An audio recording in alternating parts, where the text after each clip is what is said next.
ఎంత పెరిగే అవకాశం ఉంది అనేది ఇప్పుడు మరింత ఆందోళన కలిగిస్తుంది. ప్రకాష్ జాయిన్ అవుతున్నారు, మా ప్రతినిధి. ప్రకాష్, ఇప్పటికే సీఎం చంద్రబాబు అలాగే జగన్ కూడా రెస్పాండ్ అయినట్లుగా తెలుస్తోంది. ఈ అంశానికి సంబంధించి ఎవరు ఎలా రెస్పాండ్ అయ్యారు, చంద్రబాబు ఎలాంటి ఆదేశాలు ఇచ్చారు అధికారులకి? అట్ ది సేమ్ టైం అతి పెద్ద ప్రశ్న, ఇన్ని రోజులుగా ఎప్పుడూ లేని సమస్య ఇప్పుడే ఎందుకు వచ్చింది, ఎందుకు వచ్చి ఉండొచ్చు, అధికారులు ఏమంటున్నారు?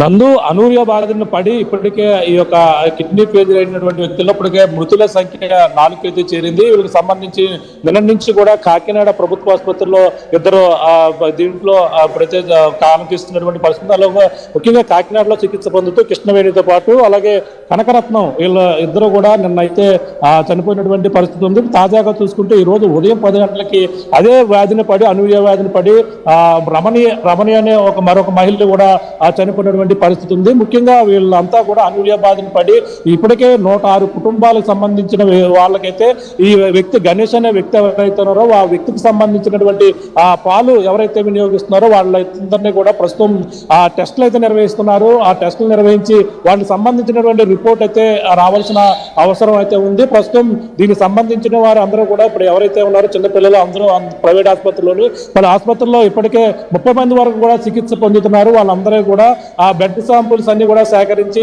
వాళ్ళకి సంబంధించిన రిపోర్ట్ అయితే ఈ రోజు సాయంకాలంగా రేపటికల్లా వచ్చే అవకాశం ఉందని కూడా అధికారులు అయితే మొత్తం ఇచ్చేస్తున్నటువంటి పరిస్థితి ఉంది. ప్రధానంగా ఇప్పుడు చూసుకుంటే తాజా పరిణామాలు చూసుకుంటే జిల్లా కలెక్టర్తో పాటు అలాగే వైద్య శాఖ అధికారులు జిల్లా ఎస్పీ కూడా ఇప్పుడైతే రాజమండ్రిలో మీడియా సమావేశం నిర్వహించారు. మీడియా సమావేశంలో ప్రస్తుతం ఎవరైతే ఈ గణేష్ అనే వ్యక్తి ఈ యొక్క ప్రాంతం నుంచి పాలు పట్టుకొచ్చి కోరుకొండ మండలంలో ఉన్నటువంటి ఆ యొక్క ప్రాంతం నుంచి పాలు పట్టుకొచ్చి ఎవరైతే ఇస్తున్నారో వాళ్ళకి సప్లై చేస్తున్నటువంటి కుటుంబాలన్నీ కూడా ఇప్పుడు బ్లడ్ శాంపిల్స్ సేకరించి వాళ్ళ సంబంధించి ఇంకా ఎవరైనా ఉంటే అతను పాలు ఎవరైనా వినియోగిస్తే మాత్రం కంపల్సరీ మీరు బ్లడ్ శాంపుల్ తీసుకోవాలని వైద్య పరీక్షలు చేసుకోవాలని ఇప్పటికే అధికారులు అయితే ఆదేశాలు జారీ చేశారు. ఈ నేపథ్యంలో ప్రస్తుతం ఈ యొక్క ప్రాంతంలో అయితే వైద్య పరీక్షలతో పాటు 42 మంది ఒక నమూనాలు అయితే ప్రస్తుతం అయితే సేకరించినటువంటి పరిస్థితి ఉంది. అలాగే ప్రధానంగా రైతుల నుంచి 46 మంది రైతులు అలాగే 46 పశువుల నుంచి అయితే ఆ పాలు సేకరణ చేసి శాంపిల్స్ కూడా సేకరించినటువంటి పరిస్థితి ఉంది.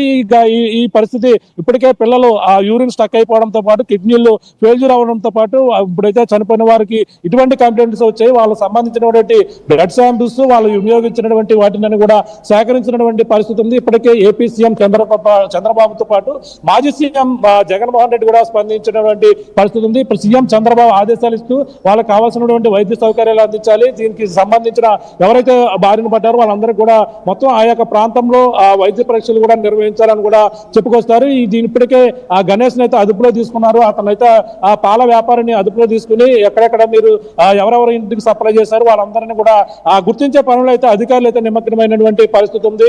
ఏదేమైనా దీనిపై అయితే కొంతమంది కుటుంబ సభ్యులు ఆందోళన చెందుతున్నటువంటి పరిస్థితి. అంటే వాళ్ళందరూ కూడా చిన్నపాటి సమస్య వచ్చినా సరే అదేనేమో అనుకుని ఈ యొక్క వ్యాధి వచ్చి తోకిందాం అనుకుని కూడా భయాందోళన గురవుతున్నటువంటి పరిస్థితి ప్రధానంగా కనబడుతుంది. మరి ప్రకాష్, ఇంతకుముందు అధికారులు మాట్లాడుతూ సుమారుగా 120-130 కుటుంబాలకి వాళ్లే సప్లై చేస్తున్నారు అంటూ చెప్పారు.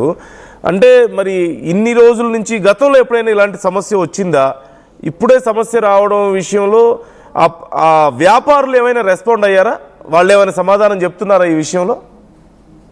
అధికారులందరూ కూడా ప్రాథమిక నిర్ధారణకు అయితే రావడం జరిగింది. ఎందుకంటే వాటర్ మొదటగా అయితే మంచి నీటి వలన ఈ యొక్క ప్రమాదం సంభవించిందా, లేదంటే మంచినీరు అక్కడ ఉన్నటువంటి కలుషితం అవ్వడం వల్ల సంభవించిందా, లేదంటే ఆ పాలు వల్ల సంభవించిందా అనేది కూడా తెలియని పరిస్థితి ఉంది. ఈ నేపథ్యంలోనే ఒకవేళ మంచినీరు వల్ల సమస్య వచ్చింది కలుషితం అయితే మాత్రం వాంతులు విరోచనాలు ఇటువంటి డయాలసిస్ ఏదైతే డయేరియా బారిన పడే అవకాశాలు అయితే ఎక్కువగా ఉంటాయి. కానీ ఈ విధంగా మంచినీటి వల్ల వచ్చేటువంటి ఇబ్బందులకైతే ఆ కలుషితం వల్ల అయితే ఈ విధమైనటువంటి కంప్లైంట్స్ రాదు.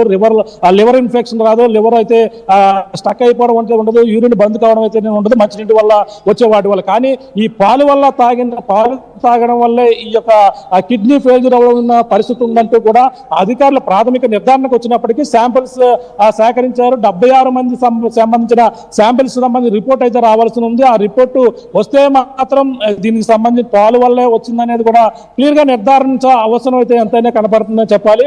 76 శాంపిల్స్ కూడా రిపోర్ట్ రేపటికల్లా వచ్చే అవకాశం ఉంది. విజయవాడ నుంచి ప్రత్యేకమైనటువంటి టీం కూడా ఏపీ సీఎం చంద్రబాబు అప్పుడైతే రాజమండ్రి మరి కొద్దిసేపట్లో చేరుకుంటారో ఆ టీం కూడా ఆ బెడ్ శాంపుల్ సేకరించి దేనివల్ల ఈ సమస్య తలెత్తిందని కూడా వేచి చూడవలసిన పరిస్థితి ప్రధానంగా కనబడుతున్నందు మరి మరణాలు అయితే ఆందోళన కలిగిస్తున్నాయి. ఈ యొక్క ఎన్నడూ లేని విధంగా ఈ రాజమండ్రి పరిసర ప్రాంతాల్లో పల్లెటూరు నుంచి స్వచ్ఛమైన పాలు సప్లై చేస్తూ ఈ విధంగా వాళ్ళైతే ఎంతో నమ్మకంగా వేస్తున్నటువంటి ఆ వ్యక్తి ఈ విధంగా ఎందుకు చేస్తారని, ఇది గతం నుంచి చేస్తున్నారా, ఇదే మొదటిసారి జరిగిందనేది కూడా అందరూ కూడా దివ్యపోతున్నారు. ఈ మరి విషయంపై మరి పూర్తి వివరాలు అయితే రావాల్సిన అవసరం ఉంది, రిపోర్ట్ అయితే రావాల్సిన అవసరం కనబడుతుంది.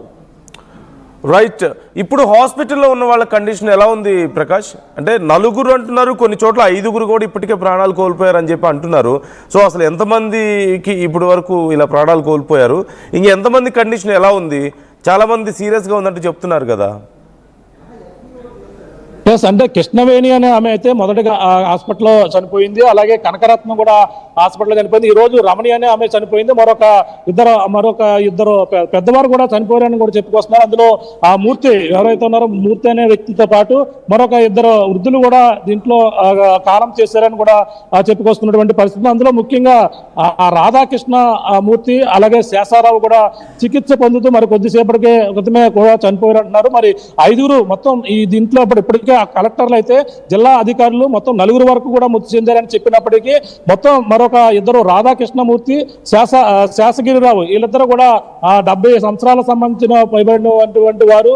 వాళ్ళ ఈ యొక్క లివర్ ఇన్ఫెక్షన్ అలాగే ఫెయిల్యూర్ వల్ల జరిగిందని చెప్పుకొస్తున్నారు. మొత్తం 101 మంది కుటుంబాలకు కూడా బ్లడ్ శాంపుల్ అయితే సేకరించారు. వాళ్ళ పూర్తి వివరాలు అయితే రావాల్సిన అవసరం కనపడుతుంది. మిగిలిన వారు కూడా స్వల్ప అస్వస్థత గురవి ప్రస్తుతం హాస్పిటల్లో చికిత్స పొందుతున్నారు. వాళ్ళకి సరైన వైద్యం అందించాలని కూడా అధికారులకి సీఎం చంద్రబాబు ఆదేశించారని చెప్పాలన్నది. రైట్, ఎప్పటికప్పుడు డీటెయిల్స్ ఇవ్వండి Prakash. Thanks for the details. మరోవైపు ఇప్పటికే జగన్ ఈ అంశానికి సంబంధించి స్పందించినట్లుగా తెలుస్తోంది. ఒక ట్వీట్ కూడా చేశారు వైఎస్ఆర్ కాంగ్రెస్ పార్టీ నుంచి. రాజమహేంద్రవరంలో కల్తీ పాలు తాగి ఇప్పటికే 4 ప్రాణాలు కోల్పోవడం, మరికొందరు తీవ్ర అస్వస్థతకు గురై ఆసుపత్రిలో చికిత్స పొందుతున్న ఘటన పట్ల వైఎస్ జగన్ దిగ్భ్రాంతి వ్యక్తం చేశారు. తూర్పుగోదావరి జిల్లా రాజమహేంద్రవరంలో కల్తీ పాలు తాగి ఇప్పటికే 4 మృతి చెందడం, మరికొందరు అస్వస్థతకు గురై ఆసుపత్రిలో చికిత్స పొందుతున్న ఘటన మీద దిగ్భ్రాంతి వ్యక్తం చేశారని చెప్తూనే ఆయన ఆ కుటుంబాలకు ప్రగాఢ సానుభూతి తెలియజేశారు. ఆహార భద్రతపై నిర్లక్ష్యం ప్రజల ప్రాణాలకి ముప్పు ఏర్పడిందని, ఘటనకు బాధ్యులైన వారిపై కఠిన చర్యలు తీసుకోవాలని, భవిష్యత్తులో ఇటువంటి ఘటనలు పునరావృతం కాకుండా ప్రభుత్వం తక్షణ చర్యలు చేపట్టాలంటూ ఆయన డిమాండ్ చేశారు. ఆసుపత్రిలో చికిత్స పొందుతున్న వారికి అత్యుత్తమ వైద్య సేవలు అందేలా చూడాలంటూ, వారి ఆరోగ్య పరిస్థితిపై నిరంతరం పర్యవేక్షణ ఉండాలంటూ కోరారు. వైద్యారోగ్య శాఖ ఈ ఘటనపై తక్షణమే దృష్టి సారించి బాధితులకు సమగ్ర వైద్యం అందేలా చర్యలు తీసుకోవాలంటూ, అవసరమైతే నిపుణుల బృందాలను నియమించాలంటూ జగన్ సూచించారు. ఒక ట్వీట్ కూడా వైఎస్ఆర్సీపీ పార్టీ నుంచి మనకు కనిపిస్తోంది. ప్రభుత్వం వీలైనంత త్వరగా ఈ విషయంలో యాక్టివ్గా ఉండాలంటూ సూచించారు. మరోవైపు చంద్రబాబు చాలా సీరియస్ అయినట్లుగా తెలుస్తోంది. ఈ విషయం బయటకు వచ్చిన తర్వాత ఇమ్మీడియట్గా అధికారులు ఎందుకు రియాక్ట్ అవ్వలేకపోతున్నారు? సరిగా మీరు అక్కడే ఉండండి, వైద్యారోగ్య శాఖ అధికారులు అందరూ అక్కడే ఉండండి, పరిస్థితి సద్దు మణిగే వరకు ఎప్పటికప్పుడు నేను ఫాలోఅప్ చేస్తుంటాను, ఏ విషయంలో కూడా వాళ్ళకి తక్కువ జరగకూడదు అంటూ హెచ్చరించినట్లుగా తెలుస్తోంది. మరోవైపు శాంపిల్స్ సేకరించారు. ఆ పాలకి సంబంధించి ఇళ్లకు ఎవరెవరికైతే సప్లై చేశారో ఆ శాంపిల్స్ను సేకరించినట్లుగా తెలుస్తుంది. ఈరోజు సాయంత్రానికి లేదా రేపటికి శాంపిల్స్కి సంబంధించిన ల్యాబ్ రిపోర్ట్స్ బయటకు వస్తే తప్ప పూర్తి స్థాయిలో ఒక కన్ఫర్మేషన్కి రాలేని పరిస్థితి. అయితే ఇప్పటి వరకు ముందుగా వాటర్ ప్రాబ్లం అయి ఉండొచ్చు అంటూ అనుకున్నారు, కానీ పాలలోనే సమస్య అంటూ తెలుస్తుంది. కాకపోతే ఏం సమస్య వచ్చింది, ఇన్ని రోజులుగా లేని సమస్య ఇప్పుడే ఎందుకు వచ్చింది అనేది అధికారులు ఫైండ్ అవుట్ చేయాల్సిన అవసరం ఉంది. ఒక్కసారి కలెక్టర్ ఏమన్నారో చూద్దాం ఈ అంశానికి సంబంధించి. జీజీహెచ్ కాకినాడ జీజీహెచ్ రాజమండ్రిలో కూడా మనకి శాంక్షన్ పోస్టులు ఇవన్నీ కూడా ఇవ్వడం జరిగింది. సో డాక్టర్ కూడా పనిచేస్తున్నారు. ఎక్కడన్నా మనము ఈ విషయంలో ఈ కేసు కి సంబంధించి మీరు అడిగిన క్వశ్చన్ ప్రస్తుతానికి ఇప్పుడు మనకి 4 మరణాలు జరిగింది. ఈ 4కి కూడా అక్యూట్ రీనల్ ఫెయిల్యూర్ తోనే మరణాలు జరిగింది. 12 మంది వేరియస్ హాస్పిటల్స్ లో ఉన్నారు. ఈ 12 మందిలో 4 మనకి మరణించారు. ఆ 4 డీటెయిల్స్ 4 పేర్లు కూడా తాడి రమణి, తాడి కృష్ణవేణి గారు, రాధా కృష్ణమూర్తి గారు అండ్ శేషగిరిరావు గారు. సో 4 కూడా వేరియస్ డిఫరెంట్ డేట్స్ జాయిన్ అయ్యారు. అక్కడ 17వ తారీఖు 18వ వరకు, కొంతమంది 19వ తారీఖు అలా జాయిన్ అయ్యారు. అందరూ కూడా మన భిన్నత నుంచి కూడా ఈ మరణాలు మనం చూడడం జరిగింది. సో సీఎం గారు కూడా దీని మీద నిన్న మాతో రివ్యూ చేయడం జరిగింది. అండ్ స్టేట్ టీమ్ కూడా ఇక్కడ ఉన్నారు, ఎక్స్పర్ట్స్ ఉన్నారు. మా వైపు నుంచి విన్నపం ఏంటి అంటే ఎవరైతే పాలు కన్జ్యూమ్ చేశారో సడన్ ఆన్సెట్ ఆఫ్ సిమ్టమ్స్ ఏమైనా వచ్చి, ఎలాగో ఎవ్రీడే సర్వేలెన్స్ మేము చేస్తూ ఉంటాము, సడన్ ఆన్సెట్ ఆఫ్ సిమ్టమ్స్ ఏమైనా వస్తే మనం కేర్ఫుల్ గా వాచ్ చేయడము. రెండోది, ఇది కమ్యూనికబుల్ డిసీజ్ కాదు, ఇది వాటర్ వల్ల లేదంటే వేరే సమస్య వల్ల వచ్చింది కాదు కాబట్టి అందరూ ప్రజల్లో భయాందోళనలు చెందకుండా ఉండడానికి మీ ద్వారా మేము విన్నపించుకుంటున్నాం. ఇంటికి కూడా వెళ్ళి బ్లడ్ శాంపిల్స్ తీసుకుంటున్నాం. సో ఆ బ్లడ్ శాంపిల్ రిజల్ట్ బట్టి మనకు తెలిసిపోతుంది ఎవరికైనా ఎలివేటెడ్ ప్రొఫైల్స్ ఉన్నాయా లేదా అనేది. సాయంత్రం మనకు రిజల్ట్స్ ఉంటాయి. దాన్ని బట్టి మనకి ఎవరైతే లెవెల్స్ పెరిగినాయో మనం ముందే we have to admit all of them. లేదు ఇంకా సిమ్టమ్స్ ఎవరికైనా డెవలప్ అయినాయి అన్నా సరే we will immediately take care of them. So దీనికి ఒక కంట్రోల్ రూమ్ నెంబర్ కూడా ఉంది. ఆ నెంబర్ కూడా మీరు ఎవరైనా ఉంటే కనెక్ట్ చేయొచ్చు. 9494060060. So this is number. ఇదే కాకుండా మనకి మెడికల్ వైపు నుంచి ఎక్స్పర్ట్ టీమ్ కాన్స్టిట్యూట్ చేసి యాక్చువల్ రీజన్ ఏంటి అనేది దేర్ ఆన్ జాబ్. అన్ని డిపార్ట్మెంట్స్ నుంచి, నెఫ్రాలజీ నుంచి, పీడియాట్రిషియన్స్, ఆల్ డిపార్ట్మెంట్స్ నుంచి there is a team who is doing the actual enquiry, actual reason of ఇది అనేది చూస్తున్నారు. సిమిలర్లీ అన్ని కాసెస్ కి సంబంధించి కూడా police and revenue and animal husbandry, food safety నుంచి ఒక టీం వేయడం జరిగింది.